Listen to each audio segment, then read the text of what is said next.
વધુ એક સમાચાર વડોદરાથી સામે આવી રહ્યા છે ત્યારે વડોદરાથી આ સમાચાર સામે આવી રહ્યા છે જ્યાં ફાયરના સાધનોની ખરીદી કૌભાંડમાં કાર્યવાહીનો મામલો સામે આવ્યો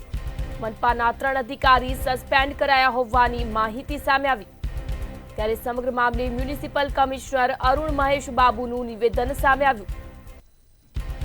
અઠવાડિયા પહેલા જ સાધનોની ખરીદી મામલે રજૂઆત મળી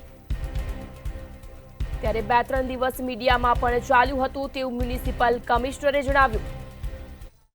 ઇશ્યુ બાબતમાં નોર્મલ કોઝ ઓફ રેટ્સ કરતાં વધારે રેટ્સમાં માંગવામાં આવ્યું છે કરીને એક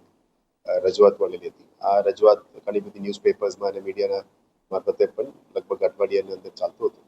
એટલે આમાં શું ચાલ્યું છે ખરેખર શું થયું છે એની અંદર તપાસ કરવા માટે અમે તપાસ કમિટી ડેપ્ટી કમિશનર અને અકાઉન્ટ્સ અને ઓડિટર્સ પ્લસ અલગ અધિકારીની ટીમ બનાવીને તપાસ માટે આપી હતી એ લોકોની તપાસ અહેવાલના આધારે આ નિર્ણય લેવામાં આવ્યો છે એટલે આ તપાસ અહેવાલ અત્યારે જે રજૂ કર્યું છે આના આધારે જે નિર્ણય લેવું છે હવે પછી ડિપાર્ટમેન્ટલ ઇન્કવાયરીનું કાર્યવાહી આગળ કરવામાં આવશે એ કન્સર્ન જે તે વખતે ફાયર ડિપાર્ટમેન્ટના એચઓડી ચીફ ફાયર ઓફિસર અને ડેપ્યુટી ચીફ ફાયર ઓફિસરની ઉપર કાર્યવાહી કરવામાં આવી છે